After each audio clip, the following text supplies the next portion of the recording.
अस्सलाम वालेकुम, doctor Jabir here.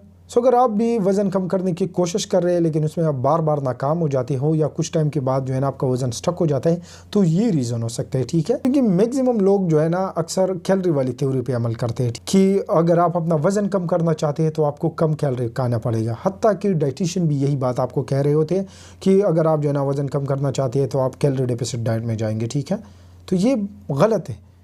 Calorie deficit की जो थ्योरी था वो बिल्कुल गलत था, ठीक है। ये एक लॉ पे बेस है जो कि इस वीडियो में तो आपको एक्सप्लेन नहीं कर सकता, लेकिन उसका मेन मकसद ये है कि क्लोज सिस्टम में जितना एनर्जी एंटर हो जाता है उतना ही बाहर निकलता है। लेकिन देखिए हमारा बॉडी जो है ना क्लोज सिस्टम नहीं है, पहली बात। सेकंड कि हमारे बॉडी में जो है ना हार्मोन की रूल्स है, ठीक है। और वो जो जिस लॉ के through first law of thermodynamic के थ्रू जो कैलोरी डेफिसिट थ्योरी निकाला गया था तो जो है ना बिल्कुल टॉप हो चुका है, ठीक है। मैक्सिमम लोग इस थ्योरी पे अमल कर रहे हैं लेकिन वो लोग वज़न नहीं कम कर पाते। रीज़न क्या है? क्योंकि वो हार्मोन का रोल जो है ना इग्नोर करते हैं, ख़ासकर इंसुलिन का। इंसुलिन एक एनाबॉलिक हार्मोन है, ठीक है। अगर आप एक फूड खाते हैं जिसकी वजह से आपके खून में इंसुलिन ज़्यादा हो जाता है तो इसका मतलब ये है कि इसमें अगर कैलोरी कम भी हो तब भी आप स्टोरेज मोड में होंगे। लेकिन अगर आप एक ऐसी फूड खाते हैं जो कि इंसुलिन नहीं बढ़ाता तो अगर आप उसकी ज़्यादा भी कैलोरी खाते हैं तो इंशाल्लाह आप जो है ना वज़न कम करेंगे। पर इसकर मैं आपको एक मिसाल से समझाता हूँ कि अगर आप सेम कैलोरी सफ़ेद आटा और एग्स में खाएंगे तो सफ़ेद आटा वाला की जो कैलोरी है वो आपका वज़न बढ़ाएगा, लेकिन एग्स वाली कैलोरी की वजह से शायद आपका वज़न जो है ना कम हो जाएगा। हालांकि कैलोरी सेम है लेकिन यहाँ पर हार्मोन के इफेक्ट आता है, क्योंकि सफ़ेद आटा या जो रोटी होता है वो आपके खून में इंसुलिन बढ़ाता है, ठीक है। जबकि एग्स जो है ना आपके खून में इंसुलिन नहीं बढ़ाता क्योंकि उसमें शुगर और कार्बोहाइड्रेट नहीं है। तो इसीलिए एग्स अगर आप खाएंगे तो आपका वज़न कम होगा। अगर आप जो है ना रोटी या सफ़ेद आटा खाएंगे तो उसकी वजह से आपका वज़न जो है ना ज़्यादा होगा, ठीक है।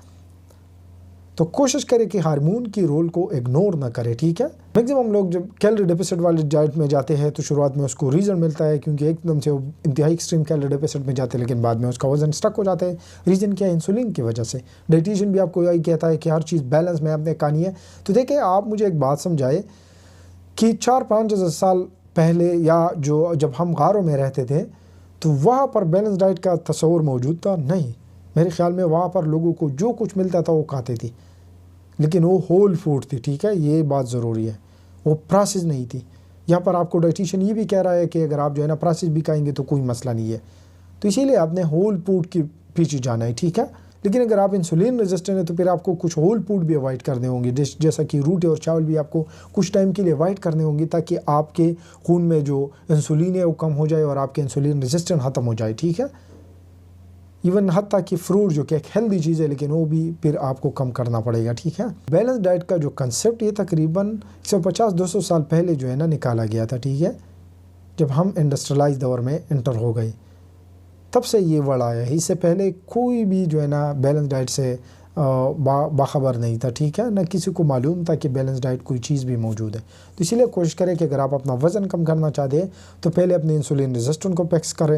इंसुलिन रेजिस्टेंट आप कैसे पैक्स कर सकते हैं या इंसुलिन को कैसे कम कर सकते हैं वो आप जो है ना लो कार्ब डाइट के थ्रू कर सकते हैं। जैसा कि लो कार्ब डाइट में आप एग्स, चिकन, मीट ये चीज़ें खा सकते हैं, ठीक है। इसके साथ सैलेड और वेजिटेबल भी खा सकते हैं। इसके साथ आपको इंटरमिटेंट फास्टिंग करनी होंगी, आपको एक्सरसाइज करनी होंगी, ठीक है। स्ट्रेस को मैनेज करें। ये चीज़ें जो है ना आपको वज़न कम करने में इंशाल्लाह बहुत ज़्यादा हेल्प देंगी। Thank you. Here is a quick review कि हमने एक प्रोग्राम को लॉन्च किया है जिसका मेन मकसद है लोगों की खून में हार्मोन को बैलेंस करना। जब आपके खून में हार्मोन बैलेंस हो जाता है, खासकर इंसुलिन, तो आपका वज़न भी आसानी से कम हो जाता है विदाउट हंगर, क्योंकि इंसुलिन जो है ना एक स्टोरेज मालिक्यूल है जो कि आपका वज़न बढ़ाता है, ठीक है। और आपको जितने भी मसले हैं जैसा कि शुगर, ब्लड प्रेशर, दिल की बीमारियाँ, दिमागी मसाइल, PCOS और फैटी लीवर, तो भी इंशाल्लाह काफ़ी हद तक जो है ना आप रिवर्स कर सकते हैं। तो अगर आप ज्वाइन करना चाहते हैं तो आप हमें व्हाट्सएप कर सकते हैं। Thank you.